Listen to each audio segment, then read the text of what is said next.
Esta mañana cuando me he levantado he dicho, yo no sé por qué ayer dije nada. He abierto la ventana, estaba gris, lluvioso, así que lo que dije ayer ya no cuenta para hoy. Ayer era más primavera que hoy, dice. Vamos a hacer un recuento, una recapitulación de todo lo que estábamos viendo en estos días. Voy a apelar de nuevo a vuestra memoria, sé que es buena, así que no me tiene que preocupar nada. Y además sé que todos sois asiduos, así que sé que habéis estado desde el primer día. ¿Qué dijimos el primer día? ¿De qué hablamos? La estatua de Nabucodonosor que representaba 4 imperios y que después había una piedra que golpeaba a los pies de hierro y de barro cocido de esa estatua. Y queríamos saber, al igual que Nabucodonosor, qué es lo que significaba eso. Ese mismo día, por la tarde, en nuestra segunda charla, estuvimos hablando ¿de qué? De las señales que el propio Jesús dijo que iban a ocurrir antes de que la piedra golpease a la estatua. Y como no estábamos seguros de qué representaba perfectamente esa piedra, estudiamos que el texto paralelo a Daniel 2, que está en Daniel 7, decía: «He aquí el Hijo del Hombre». Y el Hijo del Hombre descubrimos, según la historia y según la Biblia, que se refería a Jesús. Y poco a poco hemos ido añadiendo una pieza más al puzzle. Ayer por la noche hablábamos de... Qué mala es la memoria. ¿De qué hablábamos ayer noche? Porque interesante parece que era, pero ahora mismo no me acuerdo. ¿Qué era?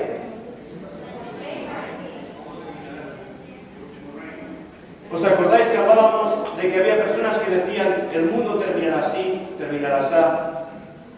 Y pusimos la opción número 11, que era la venida de Cristo. Y descubrimos que la palabra de Dios habla sobre la segunda venida y que sobre todo es uno de los temas más importantes que tiene la palabra de Dios. Porque todo el plan sigue un camino hasta el final. Y también descubrimos cómo sería esa venida de esa gran piedra. Y dijimos que todo ojo lo vería y que también se escucharía porque era como sonido de trompeta.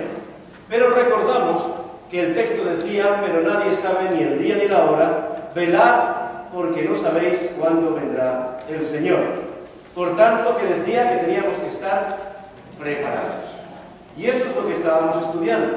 Y el estudio profético que estamos haciendo es justamente para entender que estamos preparándonos para cuando esa roca golpee la estatua, para cuando venga Cristo. Y en esa preparación decíamos que los motivos para los que venía Cristo, ¿cuáles eran? ¿Para qué venía?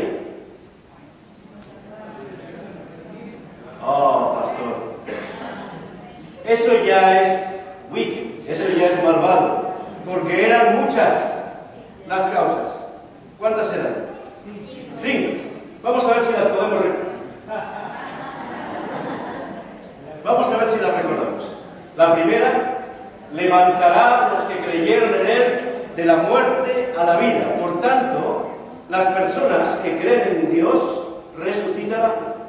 Segundo, reunirá a los creyentes que fueron separados por la muerte. Es decir, nos reuniremos con aquellos que murieron. Tercero, nos dará cuerpos nuevos para disfrutar una vida eterna, que podamos correr, que no nos cansaremos, que no habrá enfermedad, que no habrá dolor y que no habrá muerte. Y nos llevará a vivir con Él en el cielo, porque allí donde estoy, vosotros también estéis. Y dice más: derrotará a nuestros enemigos. Y ahí nos quedamos. Y pensábamos, ¿quién puede ser nuestro enemigo? ¿Quién puede ser el enemigo de Dios? ¿Cuál es ese imperio al que la piedra golpea para terminar completamente con ese imperio? Y eso es lo que vamos a estudiar en esta noche. Por tanto, tenemos claro la manera en que vendrá por segunda vez. Decíamos, todo el mundo lo verá y lo oirá, pero no teníamos tan claro el por qué no ha venido ya. Y nos preguntábamos, ¿qué es lo que está sucediendo? ¿Por qué no ha venido? Porque, pastor, según lo que usted decía, y según lo que Jesús decía, habrá pestes, hambres, guerras, rumores de guerras. Y eso ya lo estamos viviendo. ¿Qué más falta? ¿Por qué no ha venido ya? ¿Qué es lo que necesitamos? Y yo decía al final de la charla, para poder vencer la guerra es necesario que eliminar al enemigo. Por tanto, necesitamos entender que las guerras se ganan derrotando a los enemigos. Y decíamos también que necesitamos entender que nuestro emperador tiene que librarnos de nuestros enemigos. Y las preguntas que nos hicimos fueron las siguientes. ¿Quiénes son los enemigos del último imperio? Si los hay. Si hay enemigos, ¿es que hay una guerra? Si la piedra golpea contra los pies de hierro y barro cocido, ¿significa eso que la guerra es contra el imperio anterior al último o contra todos juntos? Por tanto, llegamos a la conclusión de que hay dos imperios enfrentados, el que viene y el que ya existe. Pero ¿desde cuándo están enfrentados? ¿Habéis notado, a los que os gustan las películas, que Star Wars, Titanic, El Señor de los Anillos, Braveheart, Gladiator y la mayoría de las otras películas e historias todas tienen varios elementos comunes? Si me equivoco, me decís que no es así. Primera, así empieza la película. Las cosas eran en un principio buenas. Luego, ¿qué ocurre? Entonces sucedió algo terrible. Entonces no queda más remedio que luchar una gran batalla o realizar un gran viaje. Y posteriormente, en el momento justo, un héroe viene y pone las cosas bien. Y entonces la vida y su sentido se encuentran de nuevo. ¿Es así como son todas estas películas? Sí. ¿Por qué todas tienen la misma línea? ¿Por qué todos, y aún con más detalle, la última película de Superman, Man of Steel, la han tomado prestada de la misma historia? Un ser que tiene unos poderes especiales, pero que no los utiliza hasta el momento adecuado. No sé cuántos de vosotros habéis tenido la oportunidad de ver esta película, tampoco es que la esté recomendando yo. Estoy diciendo que las historias de las películas están tomadas de otra historia, de una historia anterior. ¿Qué historia? La historia se encuentra... ¿Dónde se iba a encontrar la historia? En este libro, del cual vimos que era tan preciso.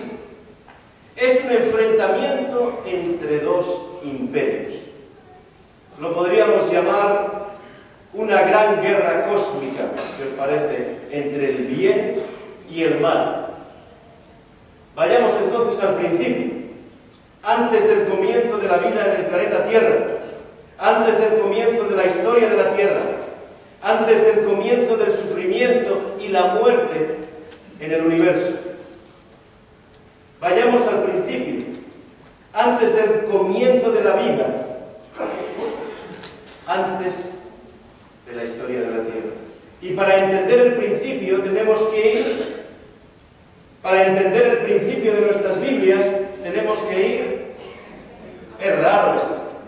¿Cómo puede ser que para entender el principio tengamos que ir al final?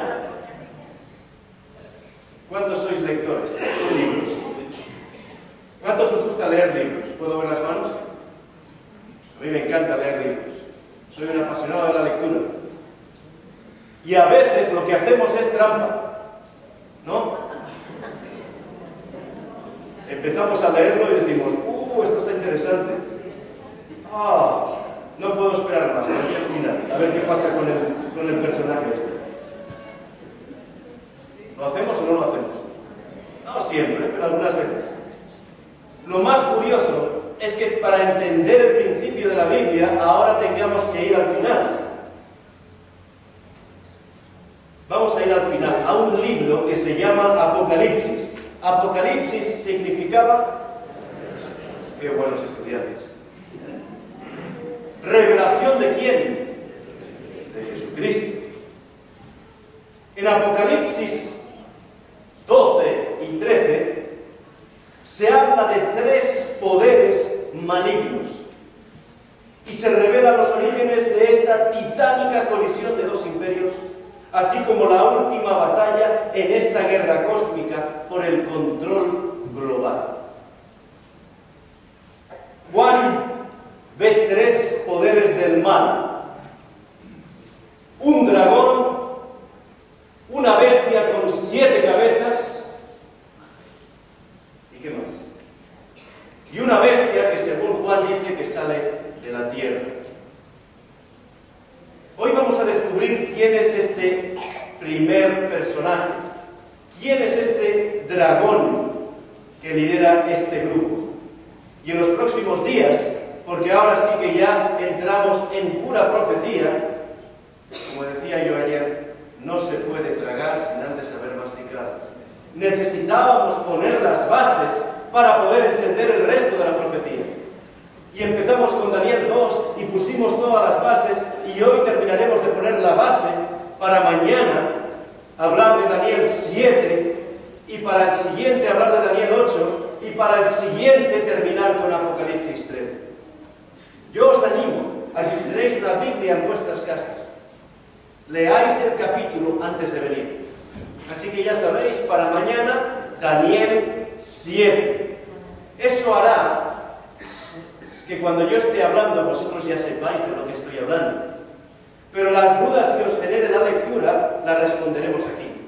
¿Os parece bien? Muy bien, mañana Daniel 7. Y seguiremos adelante.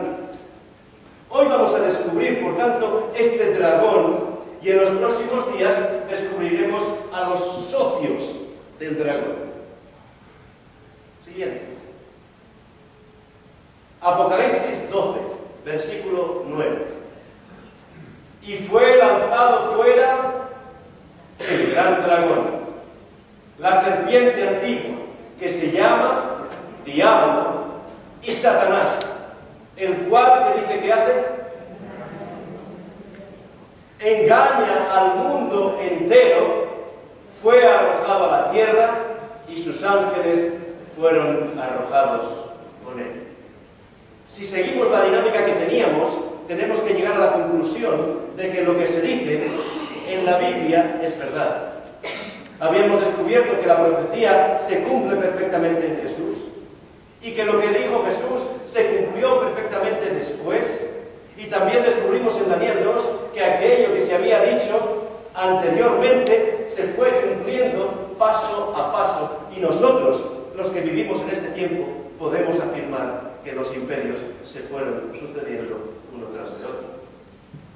Y ahora nos encontramos con este texto en Apocalipsis 12:9 que habla ¿de quién? De alguien que se llama Diablo y Satanás. Y dice que es el gran dragón, la serpiente antigua. Quizás alguien me pueda decir, vamos, Jonathan, estoy seguro que una persona inteligente como tú no cree en el diablo. Yo tengo la respuesta para eso. Por supuesto que creo en el diablo, porque la palabra de Dios dice que existe. El único problema que tenemos es creer que no existe. ¿Qué ocurre cuando yo creo que no hay un peligro? ¿Me preparo para ello? Pero ¿qué ocurre cuando sé que hay un peligro?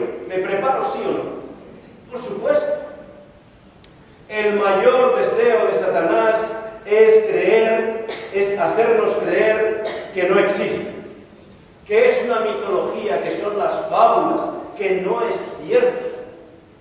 Es más, se ha favorecido siempre la imagen de Satanás como aquel que tiene unas pezuñas y que lleva un tridente y tiene cuernos.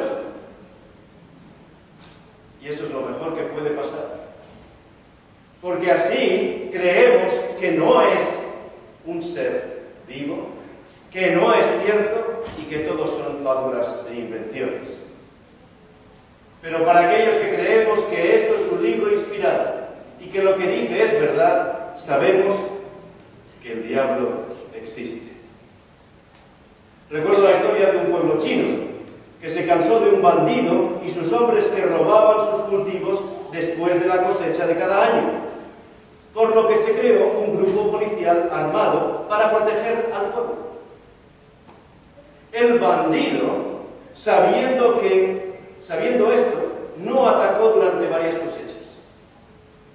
Y un día, encontrando a un aldeano en el bosque, les prometió riqueza si le decían a los aldeanos que el bandido y sus hombres habían sido asesinados. Queriendo el dinero, el aldeano extendió el rumor. Por tanto, los aldeanos disolvieron sus vigilantes y adivinad qué pasó. En la siguiente cosecha vino el bandido y le robaron la cosecha. Todo porque los aldeanos pensaron que ya no existían. Estoy seguro que habéis entendido la idea. Es como la de el lobo, ¿verdad? Que viene el lobo, nunca vino, y cuando vino, como no estaban preparados. Satanás se ha encargado durante todos los años de hacernos entender o creer que Él no existe. Si el enemigo no existe, hemos dicho que entonces no estaremos preparados.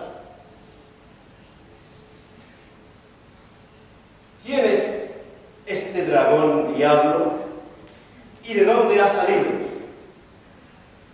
La Biblia nos decía anteriormente que el diablo, en el texto primero, Apocalipsis 12:9, fue lanzado a la tierra junto con sus ángeles. Pero mi pregunta en esta noche es, ¿por qué fue lanzado a la tierra junto con sus ángeles? ¿Qué había pasado antes?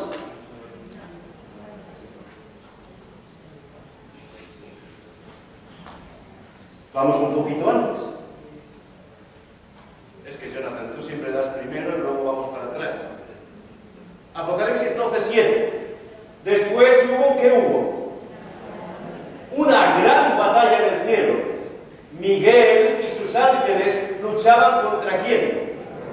Contra el dragón. Si tuviéramos más tiempo, estarían los textos que dicen que Miguel es... ¿Quién puede ser Miguel? Cristo. Por tanto, Cristo, luchaba contra el dragón. Y luchaban el dragón, ¿y quién más? Y sus ángeles. Mucho antes de que George Lucas presentara sus películas más taquilleras, Star Wars, El Imperio Contraataca y El Retorno del Jedi, ya había existido una verdadera guerra de las galaxias. ¿Quién era el diablo? ¿Quién era el dragón tal y como lo describe el Apocalipsis? ¿Quién era verdaderamente ese ser creado? El texto dice claramente que era el dragón, que era aquel que inició una guerra en el cielo. Y la Biblia comparte con nosotros dos retratos de ese personaje, en un momento dado de su vida y en el otro. Por eso hemos puesto esta imagen en la que se muestra a este ser exaltado y después veremos qué pasó cuando dejó de ser exaltado. Vamos a leer el texto. Perdón, está bien la diapositiva. El retrato número 1 del diablo dragón, el profeta Ezequiel revela que era el rey de Tiro. Pero eso era solo una imagen de Satanás. Veamos el texto.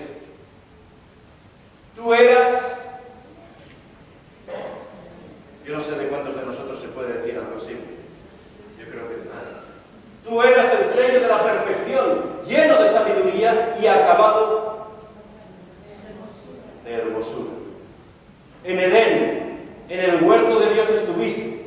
Los primores de los tamborines y flautas estuvieron preparados para ti en el día de tu creación.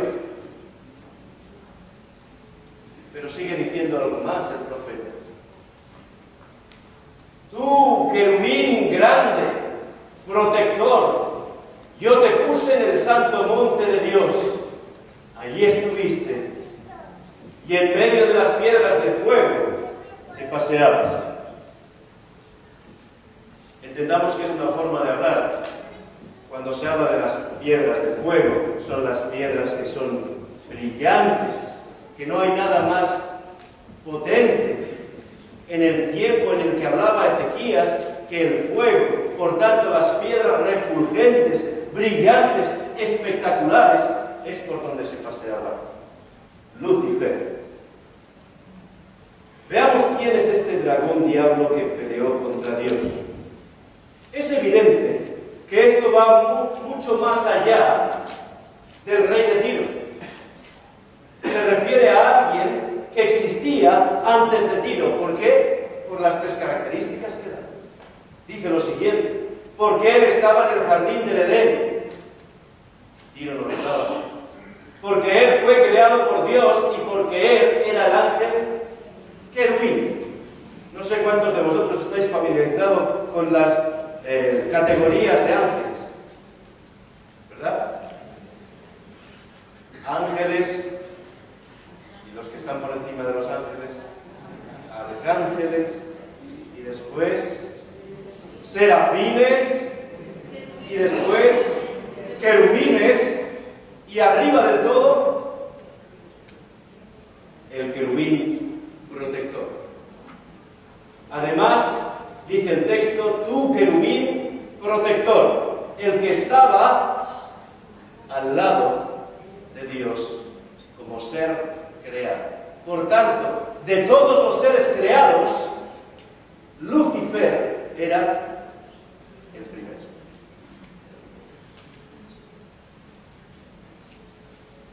Ezequiel continúa diciendo, Ezequiel 28:15, perfecto eras tú en todos tus caminos.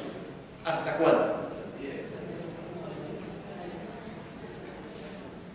Perfecto eras en todos tus caminos desde el día que fuiste creado hasta que se halló en ti maldad. ¿Qué maldad se halló en él? ¿Cuál fue el motivo para que se hallara en él maldad? Dice Ezequiel, se enalteció tu corazón a causa de tu hermosura, corrompiste tu sabiduría a causa de tu esplendor. El orgullo, el egocentrismo, la soberbia fue el origen de su pecado. Hay un texto en Proverbios que es uno de los libros que más me gusta, porque son recomendaciones para la vida que nos dio el rey más sabio que nunca existió, el rey Salomón. ¿Y qué dice ese texto? Ciertamente la soberbia que creará contienda. Lo que nos lleva al segundo retrato que se encuentra en otro profeta, el profeta Isaías. En Isaías, capítulo 14, versículo 12, Isaías presenta qué pasó con Lucifer. ¿Cómo caíste del cielo, oh lucero, hijo de la mañana? Cortado fuiste por tierra. ¿Qué es lo que había pasado? El nombre latino Lucifer, en la siguiente diapositiva, significa la estrella del día en el lenguaje hebreo. Y estoy seguro que habéis oído el nombre Lucifer anteriormente. Lucifer significa, según la traducción en latín, luz. Lucifero significa aquel que lleva la luz, aquel que es portador de luz.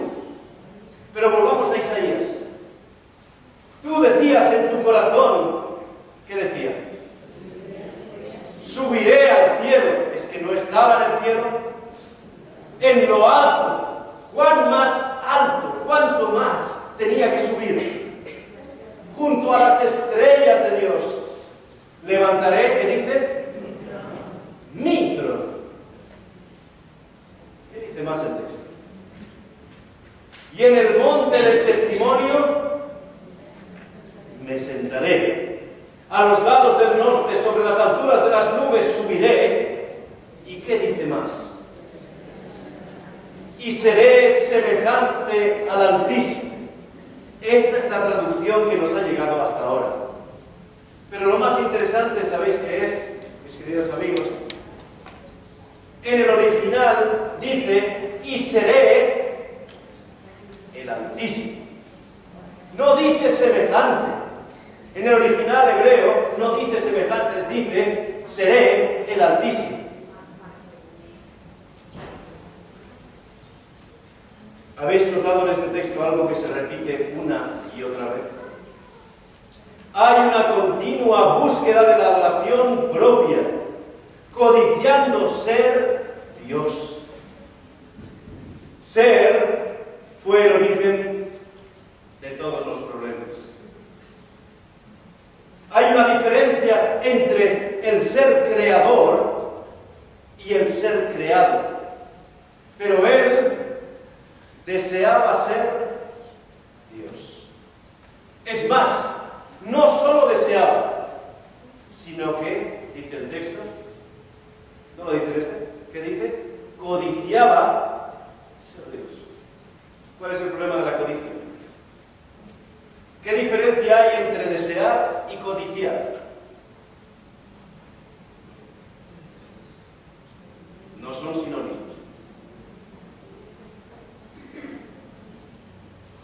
¿Qué diferencia hay entre desear y codiciar?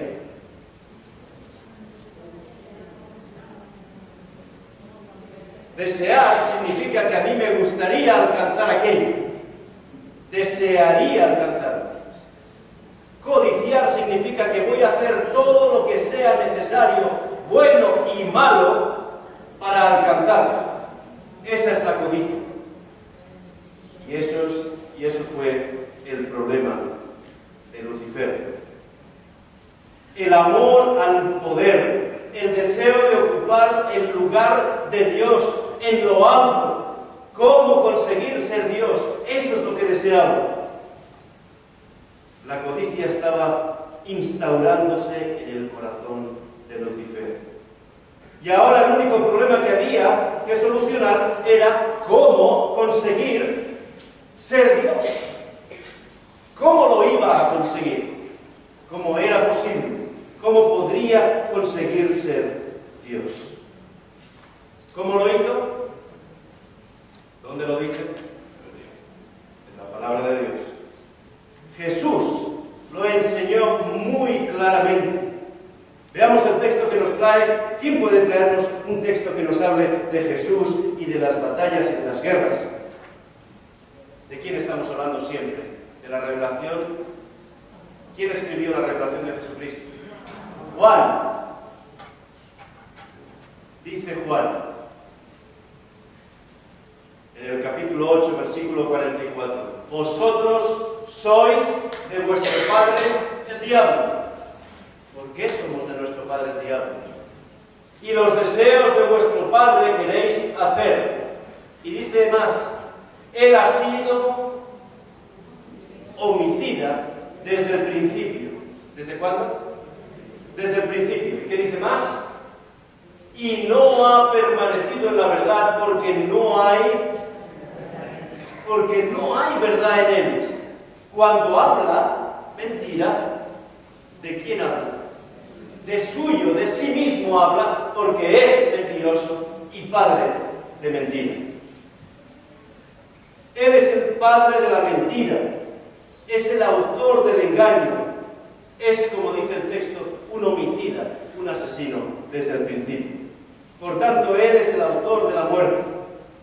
Su deseo convertido en codicia de ocupar el lugar de Dios llevó a Lucifer a comenzar una campaña de engaño para desacreditar a Dios. Si yo quiero ser el jefe de mi empresa, ¿qué tengo que hacer? si codicio ser el jefe de mi empresa. ¿Qué voy a empezar a hacer? El jefe, y llega a las 10 de la mañana. Así también soy yo jefe. ¿Habéis visto lo que ha decidido? No tiene ni idea, no sabe de lo que está hablando. Yo conozco que puedo hacerlo mucho mejor que lo que está haciendo él. Cualquier oportunidad, te has dado cuenta, lo hace porque te tiene manía, porque te tiene ojeriza, porque no quiere verte. ¿Has visto? Te ha descontado el plus de puntualidad y yo sé que tú has venido ahora. Se empieza a crear una sensación de que el jefe no es justo. Y eso es lo que hizo Lucifer. Lucifer empezó a decir que Dios no era justo, que le exigía a todos sus seres creados adoración, que lo que estaba haciendo no era correcto, que él tenía un plan mucho mejor que el que Dios estaba ofreciendo. Y comenzó a no decir la verdad, difundiendo mentiras sobre Dios y sobre su gobierno entre los ángeles del cielo, hasta que finalmente estalló la guerra en el cielo, tal y como hemos leído antes. Y ahora, Lucifer, aquel ser creado perfecto en todos tus caminos, aquel que estaba a la diestra de Dios, que estaba protegiendo a Dios como ser creado, se convirtió en ¿quién? Lucifer se convirtió en Satanás. Satanás significa adversario. Satanás significa, el nombre Satanás significa enemigo. Por tanto, pasó de ser aquel que llevaba la luz al enemigo de Dios. Ya hemos descubierto quién es el enemigo del misterioso emperador del que hablábamos ayer. Quisiera haceros una pregunta en este momento. ¿Es posible que una mujer dé a luz a un borracho? ¿Sí o no? ¿Da a luz un borracho? No, por supuesto. Ella da a luz un hermoso bebé que por sus elecciones posteriores, por sus decisiones posteriores, se convierte en un borracho. ¿Estamos de acuerdo?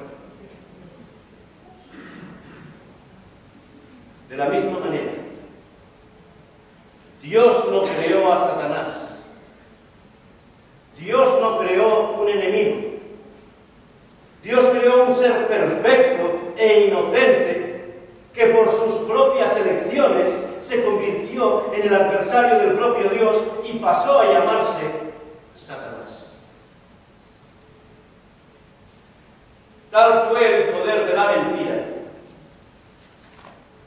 la codicia de su corazón y el engaño de Satanás, que se originó una guerra en el cielo donde Satanás, junto a una tercera parte de los ángeles, luchó contra Dios y sus ángeles para alcanzar el poder.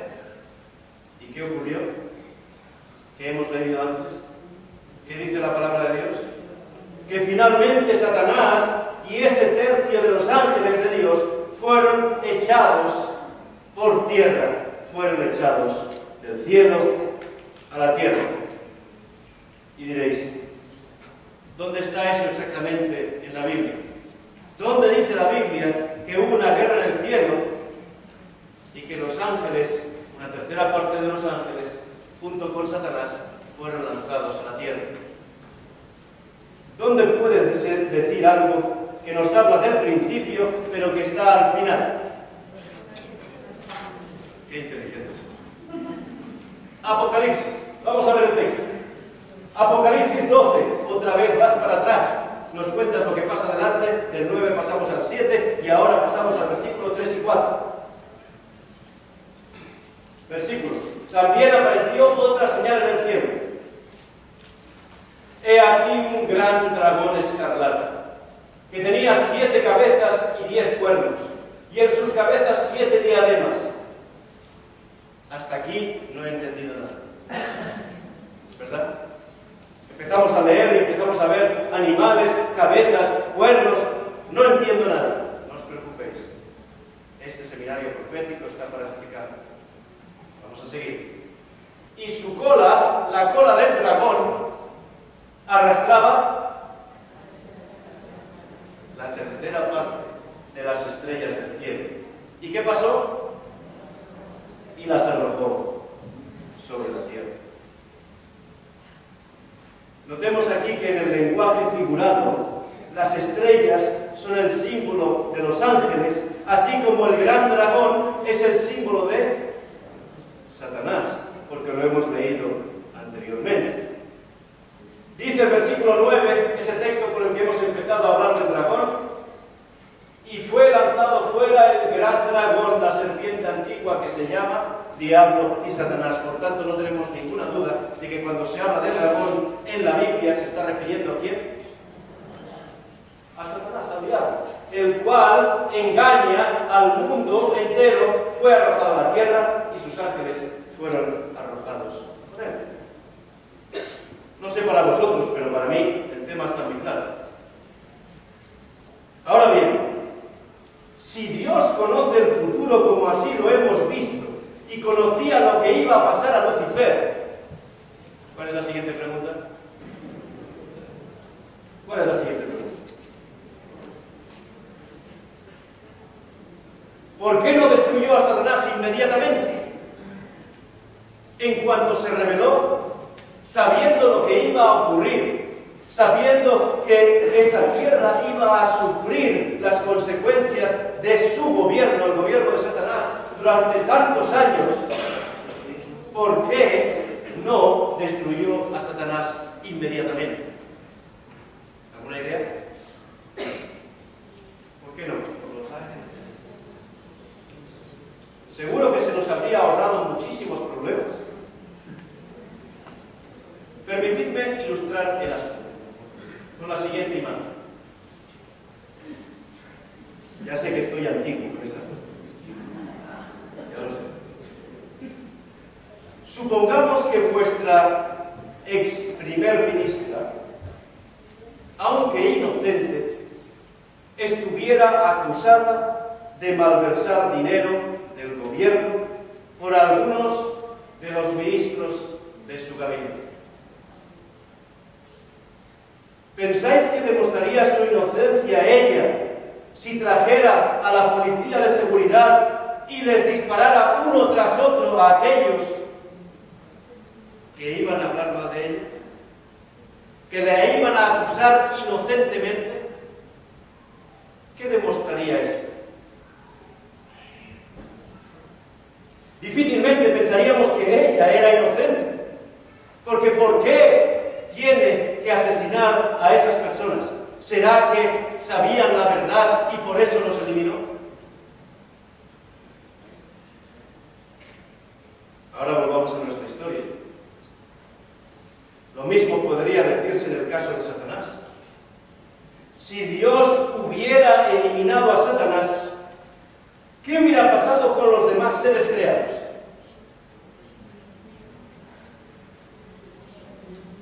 ¿Qué hubiera pasado?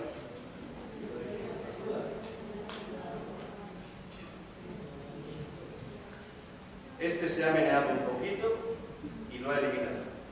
Así que lo mejor será calladitos, adoración al Señor, y aquí se acaba todo. Dios, sabiendo eso, dice: estos ya no me confían, así que ¿qué tengo que hacer también? Los elimino. ¿Y entonces qué pasa? ¿Qué pasaría? Tenemos a Dios solo. ¿Qué hacemos? ¿Volvemos a crear? ¿Cómo creamos ahora? ¿Con libre albedrío? ¿Con libertad de decidir lo que uno quiere?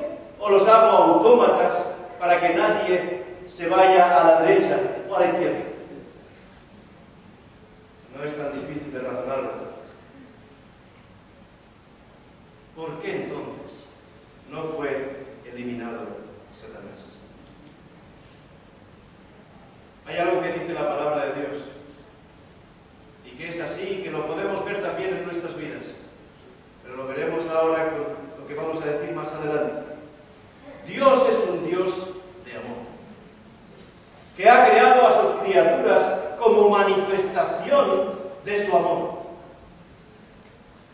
y así como es, manifestando su amor, nos ha creado con la capacidad de decidir obedecerle o no obedecerle.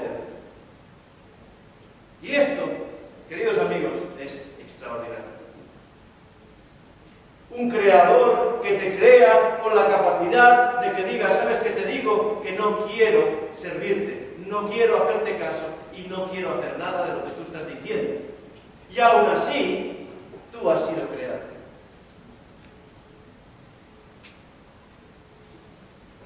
Por lo tanto, se debía permitir que Lucifer viviese y, como decimos en español, mostrase sus propios colores, se descubriese qué es eso que él quería ser, qué es eso que él quería crear, como ser creado, no como creador. ¿Por qué quería ser Dios? Vamos a verlo, démosle tiempo, descubramos qué ocurre y luego tomemos una decisión. Jesús se refirió a este principio en la parábola del trigo y la cizaña. Probablemente la conocéis todos. Cuando un enemigo sembró cizaña entre el trigo de los agricultores y los funcionarios querían arrancar las malas hierbas de inmediato. ¿Qué dijo el granjero? Dejad que ambas crezcan juntas. Requiere tiempo para descubrir verdaderamente cuáles son las intenciones de una persona. ¿Estamos de acuerdo? Tal y como hemos leído, Satanás y sus ángeles fueron lanzados a la tierra. Por lo tanto, ahora el foco del conflicto cósmico se volvió hacia nuestro planeta Tierra. La creación más reciente de Dios, que Dios declaró al principio de este libro que era perfecta. Que todo lo que Dios había creado era perfecto. Y vio Dios, dice el texto en Génesis, que todo era bueno en gran manera. Pero en el jardín del Edén, un día se deslizó una serpiente que comenzó a hablar a él. Alguno de vosotros estará pensando, oh vamos, Jonathan, ibas bien hasta que has empezado a hablar del jardín del Edén. Esos son todo fábulas que se inventaron los escritores bíblicos y que copiaron de otros relatos egipcios y de otras historias que yo ya he leído en otros libros. Y yo pregunto, ¿y no puede ser al revés? ¿Y no puede ser al revés? ¿Qué libros se descubrieron en una cueva en el año 1947? Los libros de Isaías y otros libros, y esos libros confirman que lo que se dice en la palabra de Dios era antes de las fábulas que los demás dicen. Pero interesante. Yo pienso que es al revés. ¿Por qué? Porque confío en la palabra de Dios. ¿No será que los otros relatos copiaron la historia que aparece en el Génesis de la misma manera que Man of Steel copió la idea de un ser que no desea utilizar sus poderes hasta un determinado tiempo cuando es necesario enfrentar el mal? Y vosotros me diréis, no, la película Man of Steel fue del año 2013 y lo que estamos hablando es desde el principio, ¿verdad? ¿Lo tenéis claro? ¿Sí o no? ¿Estáis siguiendo la argumentación? Pues es lo mismo como decir, no, la historia del jardín de Adán y Eva es algo de los egipcios, son fábulas. No nos olvidemos, el texto es anterior a lo otro. ¿No será que aquellos copiaron a estos? Sea una cosa o sea la otra, vamos a seguir descubriendo lo que dice la palabra de Dios para quedar la idea clara. El relato del jardín del Edén se encuentra en el libro de Génesis. Dentro de este libro que llamamos Biblia, que significa, ¿sabéis lo que significa Biblia? Biblia es una palabra griega que significa libros, porque aquí están todos los libros que nosotros necesitamos enfrentar la vida y el gobierno de Satanás. Y habíamos llegado a la conclusión de que tenía que ser un mensaje de parte de Dios, porque lo que en él está escrito se ha cumplido tal y como la profecía nos mostró. ¿Hemos hablado de una serpiente antes, o me lo parece? ¿Hemos hablado de un texto antes que hablaba de una serpiente?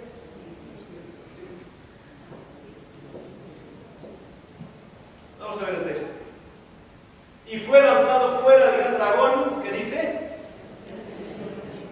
La serpiente antigua. La serpiente fue un medio por el cual Satanás habló directamente a Eva.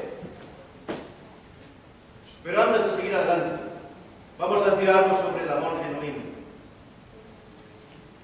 El amor no solo debe darte el derecho a decir que sí, ¿estamos de acuerdo en eso? Sino que también te debe permitir el derecho de decir no. Ese es el verdadero amor. Y hemos dicho que Dios es amor por lo que vemos así en su palabra, y la misma palabra dice, por tanto, Dios debería dar a sus criaturas el derecho de decir no. La máxima manifestación de amor no es que mi hijo haga lo que yo le digo, sino que él tenga la capacidad de decir sí o no. ¿Estamos de acuerdo en eso? Es una base fundamental para entender lo que estamos hablando. Vamos a ver qué dice la pantalla. Y mandó Jehová Dios al hombre diciendo, estamos leyendo al principio, de todo árbol del huerto podrás comer, mas del árbol del conocimiento del bien y del mal no comerás, porque el día que de él comieres, ciertamente morirás.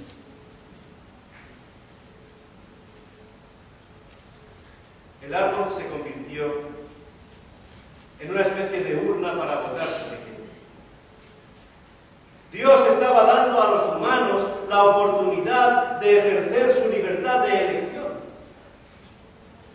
Tú no puedes decir que somos libres o que son libres si no ejercitamos o ejercitan esa libertad. ¿Cómo puedo decir yo que mis hijos son libres si no ejercitan la libertad? Si los demás no ven que ejerciten esa libertad, no puedo decir que son libres. El árbol, por tanto, se convirtió en una especie de urna para votar. Dios estaba probando. ¿Qué es lo que estaba probando? Estaba ahí listo para castigarles. ¿Qué es lo que estaba probando? He escuchado por ahí la obediencia. ¿Qué es lo que viene antes de la obediencia? ¿Cómo? La lealtad, que tiene otro nombre también. También fidelidad. ¿Cómo es eso, que uno tiene una palabra en la mente? Confianza. ¿Qué es lo que estaba probando Dios? La confianza. ¿Tenían o no tenían confianza en sus palabras? Cuando yo desconfío de algo, el siguiente paso es la desobediencia. ¿Sí o no? Os voy a poner un ejemplo. Una madre estaba en duda de si sus hijos abrían un cajón donde ella tenía guardados los chocolates. Y le dijo a sus hijos, mamá se va ahora. Sabéis que mamá guarda ahí los chocolates, así que, por favor, no abráis el cajón ni toméis ninguno de los chocolates, no toméis ninguno. Aquella madre había retirado los chocolates de ahí y había puesto algo para sorpresa de sus hijos. Los hijos desconfiaron de la madre y decidieron abrir el cajón. ¿Y qué encontraron? Un cartel que decía: has perdido la confianza en tu madre y me has desobedecido. Cuando vuelva, hablaremos.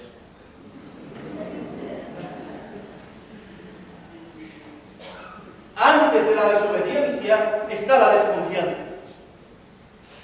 Y Eva desconfió de lo que Dios había dicho. Es todo cuestión de desconfianza.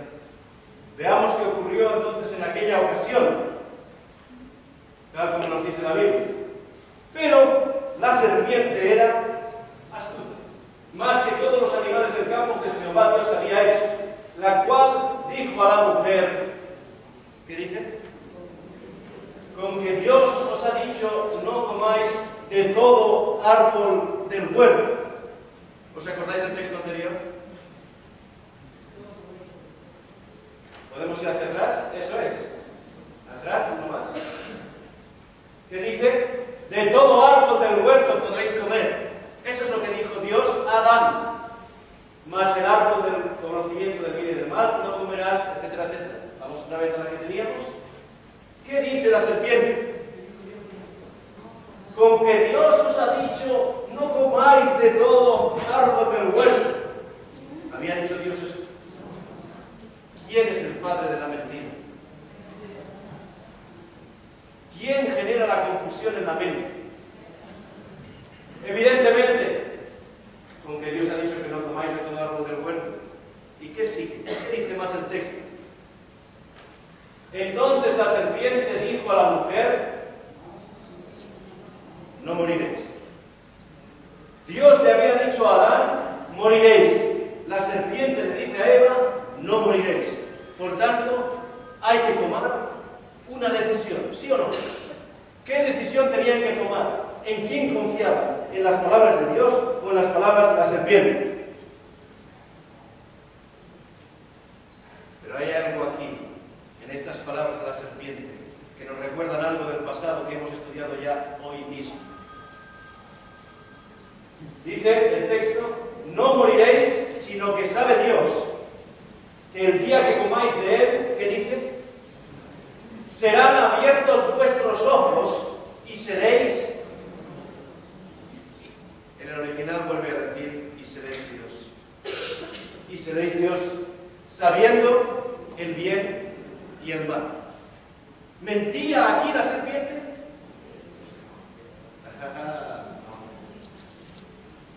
Aquí os he engañado. ¿Aquí la serpiente miente o no miente?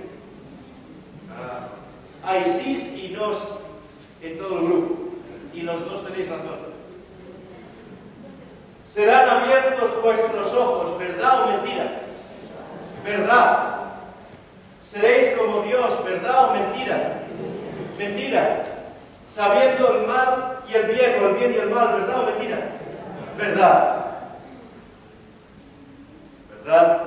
Mentira. ¿Verdad? Vale, come. Nunca Lucifer presentó una mentira abierta. Siempre verdad mezclada con el error. Y así nos lo presenta a nosotros. Siempre nos dice parte de verdad y parte de mentira. Y después descubriremos por qué. Dice, por tanto, que la serpiente dijo eso a la mujer sabiendo el bien y el mal. Y desafortunadamente hemos oído todos ese tipo de argumentación por el que aquel que estaba detrás de la serpiente era Satanás. Yo seré, decía Satanás, semejante al Altísimo.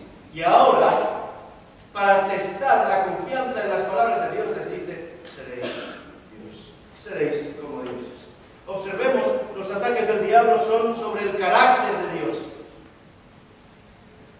En primer lugar, le dijo a Eva a través de la serpiente, Dios no te ama. Eva, Dios os está ocultando algo que no quiere que conozcáis. ¿Qué clase de amor es ese del que tanto Él habla? En otras palabras, a Él no le importáis realmente y no os quiere porque os oculta la verdad. Eso es lo que estaba diciendo la serpiente de Eva. Y en segundo lugar, le dijo, la ley de Dios no es importante ni verdadera. No es cierto. No moriréis. Y efectivamente, tomó del fruto y no murió inmediatamente. Pero después murió. ¿Qué es lo que nos está diciendo la palabra de Dios? estas dos mentiras. Dios no te ama.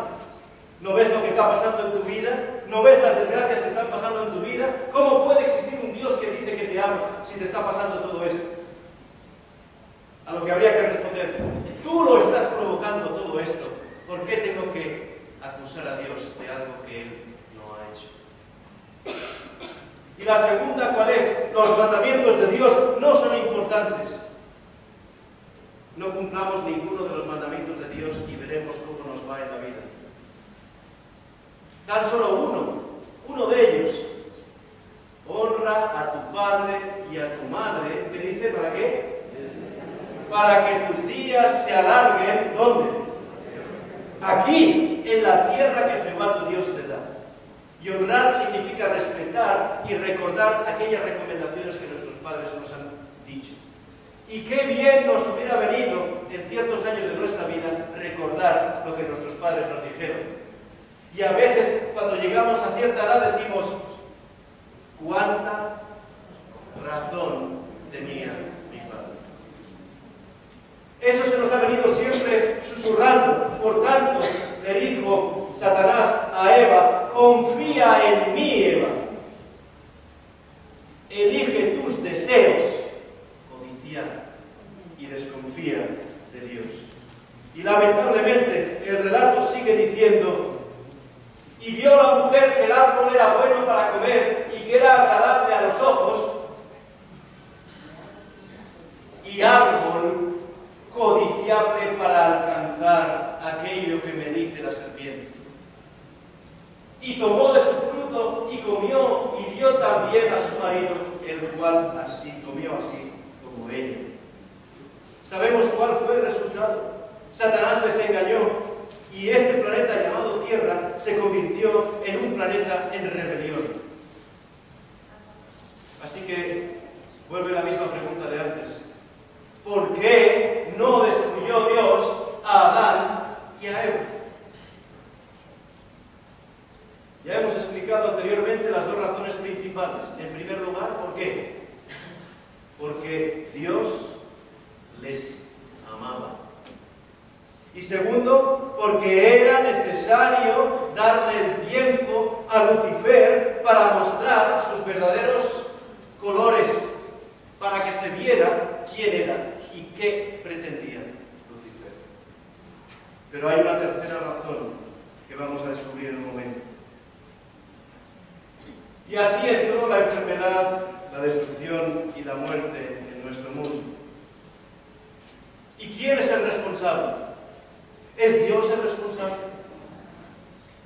Estas son las consecuencias de las decisiones y los actos de un ser llamado Lucifer que deseó ser Dios y se convirtió en el enemigo de Dios y quiso eliminar por una guerra, ayudado por una tercera parte de los ángeles, a Dios y a sus ángeles, y fue echado del cielo y vino a esta tierra.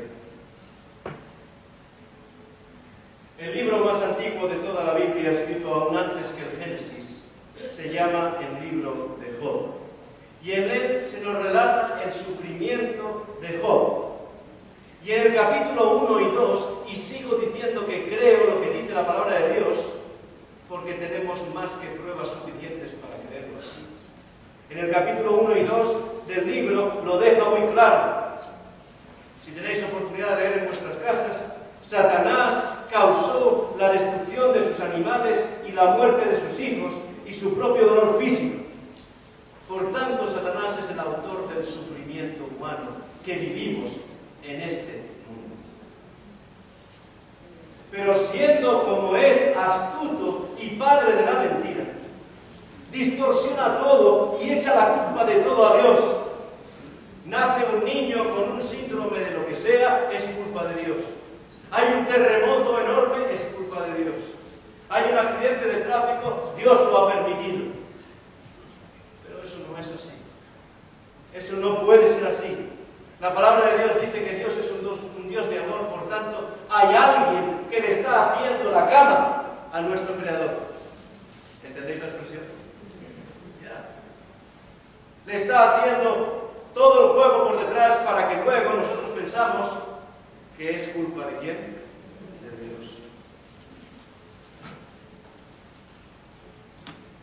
¿qué puede hacer un Dios de amor para demostrar que no es cierto lo que afirma Satanás en tu corazón? ¿Cómo puede Dios alcanzar un planeta rebelde que se cree las mentiras de Satanás? Nos dice el texto bíblico que una vez Adán y Eva decidieron desconfiar y desobedecer de Dios. Y este vino caminando al atardecer del día en busca de sus hijos, no para castigarles, sino para darles en primer lugar una promesa. ¿Cuál es esa promesa? Génesis 3:15. Y pondré enemistad. ¿A quién se lo dice? En el versículo anterior, versículo 14, dice: y entonces le dijo a la serpiente: te arrastrarás por el suelo, comerás del polvo de la tierra, etcétera, etcétera. Y en el versículo 15 dice: y pondré enemistad entre ti. ¿Está hablando a la serpiente o está hablando al que estaba detrás de la serpiente? Pondré enemistad entre ti, Satanás, y la mujer, los seres creados. Y entre tu simiente, aquello que tú has creado. ¿Y qué dice? Y la simiente suya de la mujer. Esta te irá en la cabeza y tú le irás en el calcañar. ¿Quién me puede decir qué es el calcañar en español? Los futbolistas, que hay unos cuantos aquí. ¿Dónde está el calcañar? ¿Dónde? Esta parte. La serpiente te puede morder, pero no te puede matar. Pero dice el texto que la mujer, la simiente de la mujer, ¿qué haría? Matarla. Porque dice que herirá ¿dónde? En la cabeza. Volvamos al Apocalipsis. Los dos libros están unidos, aunque en la Biblia parece que esté uno aquí y el otro en el otro lado. Si hacemos así, están unidos. Y eso es lo que estamos haciendo hoy. Dice el texto: apareció en el cielo una gran señal, una mujer vestida del sol, con la luna debajo de sus pies y sobre su cabeza una corona de 12 estrellas. Jonathan, ya me he perdido otra vez. En cuanto entramos al Apocalipsis, empieza a hablar de forma figurada y me pierdo. No os preocupéis, hablaremos de ello. Y estando encinta, clamaba con dolores de parto en la angustia de su alumbramiento. ¿Y qué dice más? Aquí estamos de vuelta. Los versículos que estaban en el medio. Y el dragón se paró ¿frente a quién? Frente a la mujer que estaba para dar a luz. ¿A fin de qué? De devorar a su hijo tan pronto como naciese. ¿Y qué pasó? Y ella dio a luz un hijo varón. ¿Y qué pasa con este hijo varón? Que regirá con vara de hierro ¿a quién? A todas las naciones, y su hijo fue arrebatado para Dios. ¿Y para quién? Y para su. A mí me parece muy interesante lo que está diciendo Apocalipsis. Es verdad que cuando la mujer, el ser humano, la raza humana, iba a dar a luz, el dragón se puso enfrente y quería devorar a ese hijo tan pronto como naciese. ¿Esto es cierto o es incierto? Ya me he perdido un poco. A ver, ilústrame. Muy bien.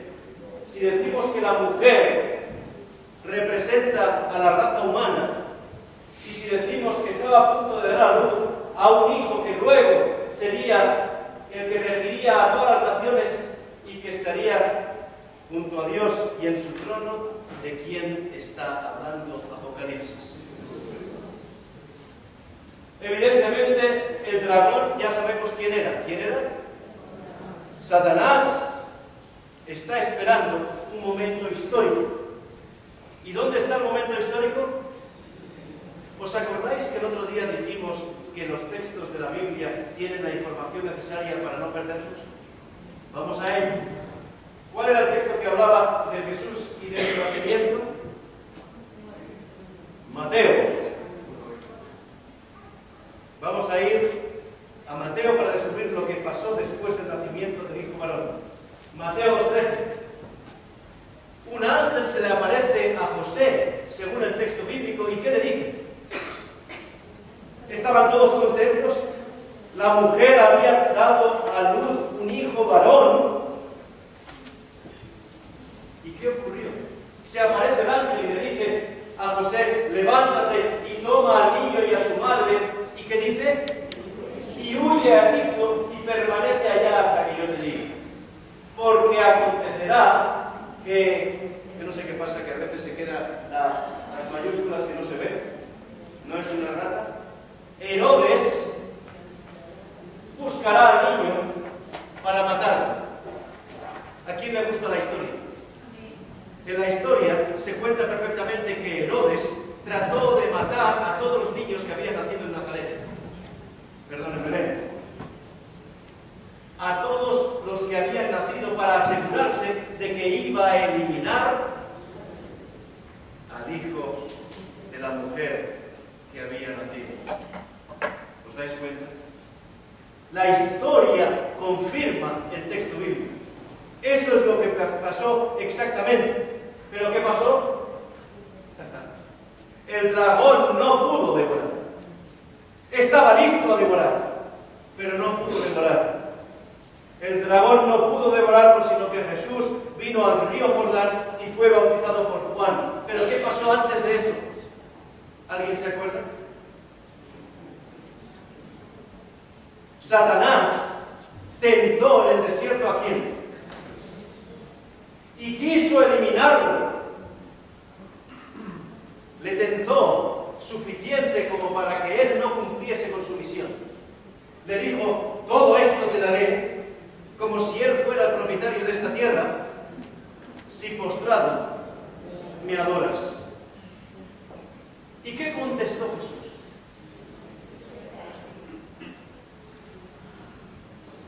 Escrito está. Si cualquiera de las cosas que yo digo en esta noche y en las noches sucesivas no está escrito, no puede comprobarse proféticamente, ni lo dice la historia. No os fiéis porque lo digo yo. Buscad en la palabra de Dios. Jesús siempre se defendió con un escrito está. Al Señor tu Dios adorarás y a Él solo. ¿A quién se lo está diciendo? A aquel que rehusó adorar a Dios y a aquel que rehusó servir a Dios. Y así Satanás intentó eliminar a Jesús del plan. Lucifer quería ascender y Jesús, el Hijo del Hombre, la simiente de la mujer, descendió para vencer a Satanás en el propio terreno. ¿Os dais cuenta qué personalidades más diferentes? Satanás quería ascender y Jesús, estando ya en el cielo, entendió que aquello no era lo más importante y decidió descender. ¿Para qué? Para vencer al enemigo de cada uno de nosotros.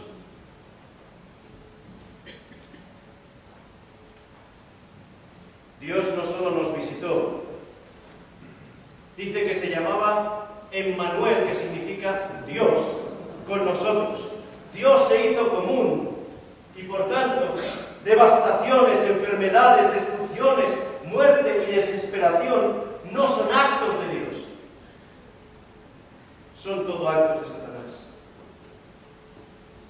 Pero esta obra de Dios sí que es aquella que todos necesitábamos. Es la única que nos podía librar de Satanás. Decía el profeta Isaías: despreciado y desechado entre los hombres. Justamente lo contrario que deseaba Satanás. Varón de dolores, experimentado en quebranto, ciertamente llevó él. Que llevó nuestras enfermedades y sufrió nuestros dolores y nosotros le tuvimos por azotado, por herido de Dios y abatido. Jesús se enfrentó al enemigo en su batalla en el terreno de Satanás, en la tierra. El amor rompió el imperio posesivo de Satanás en la tierra. Dios vino a terminar con el sufrimiento humano. Dios vino a darnos esperanza para siempre, eliminando al enemigo. Vayamos ahora al punto culminante del enfrentamiento de dos de los más grandes imperios. Vayamos a la época en que el imperio de Dios devolvió el golpe en la batalla real de la Guerra de las Galaxias. Aquí es donde Jesús venció. Venció muriendo para librarnos. Justamente lo contrario que quería Lucifer. Quiero ser Dios, quiero vivir eternamente, no quiero ser un ser creado. Y a Jesús no le importó ser un ser que nace de una virgen, como vimos el otro día. ¿Para qué? Para morir en la cruz por cada uno de nosotros. Cada uno de nosotros, si decidimos aceptarle como nuestro Salvador personal. Si decidimos aceptarle como aquel que nos va a salvar, que nos va a llevar a su imperio, aquel que todos deseamos vivir.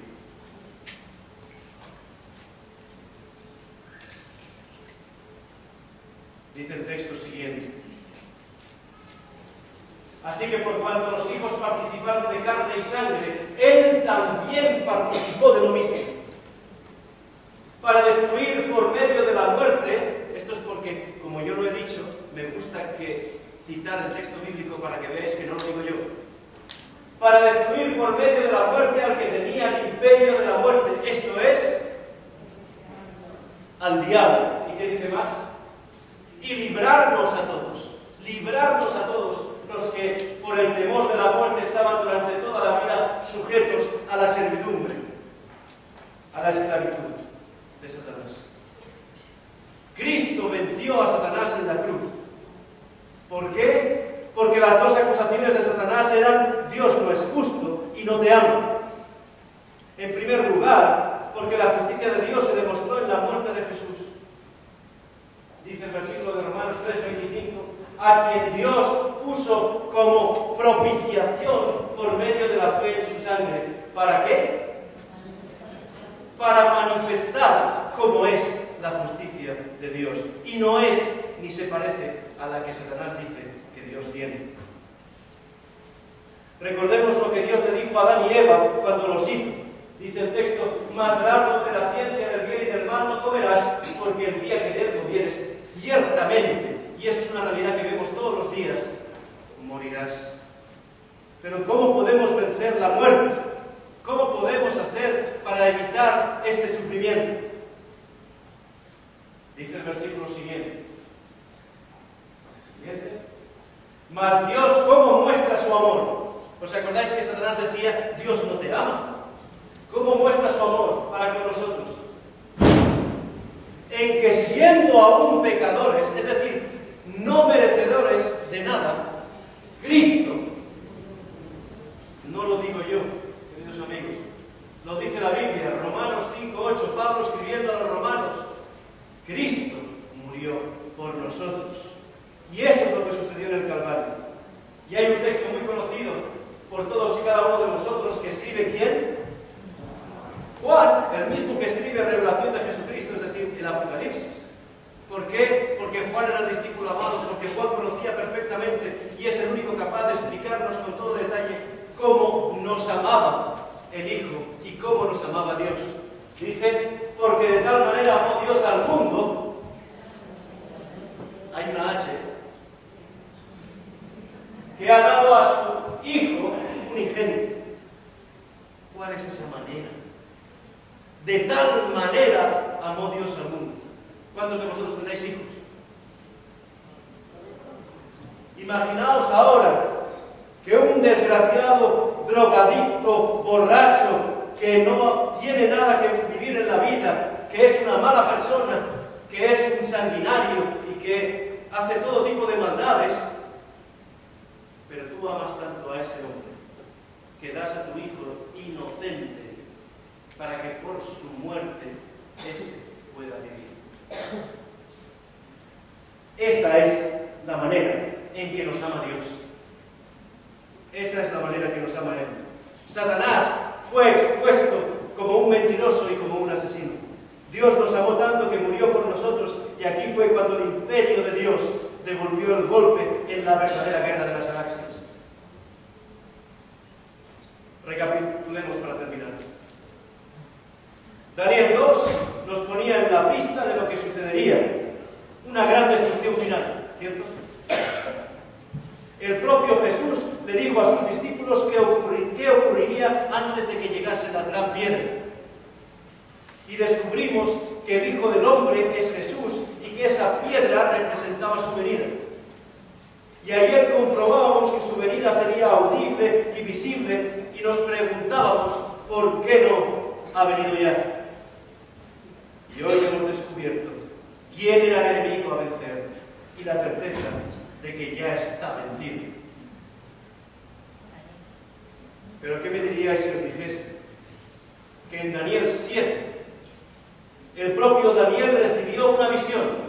En este caso no era Nabucodonosor, sino él mismo, en la que se daba muchos detalles de los imperios que veíamos en Daniel 2. Es más, en Daniel 7 se nos habla de un poder que surgió para ir específicamente en contra de Jesús antes de la caída de la piedra. ¿Os dais cuenta? Hemos ido hacia adelante y ahora volvemos hacia atrás, porque tengo que explicaros algo importante que Daniel nos explica en el capítulo 7. Porque no todo termina en los pies de hierro y barro cocido, sino que ahora Daniel nos va a explicar qué pasa en ese tiempo de los pies de hierro y barro cocido. ¿Queréis escuchar más de eso? Lo veremos mañana.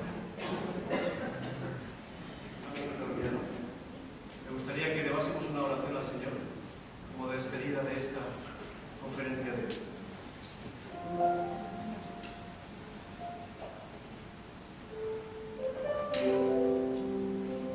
Bondadoso Padre nuestro que estás en los cielos, no tenemos palabras, Señor, para darte las gracias por haber enviado a tu Hijo para morir por nosotros.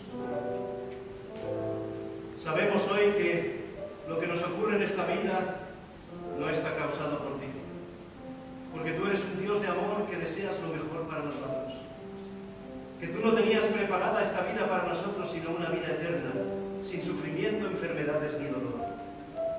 Pero también entendemos que creaste a todos tus seres creados con libre albedrío, con capacidad para decidir seguirte o no hacerlo. Y también hemos descubierto que Lucifer, habiéndolo tenido todo, decidió codiciar aquello que no era para lo que él había sido creado. Y por tanto, Señor, tomó la decisión en su libre albedrío de hacer lo contrario a tu voluntad.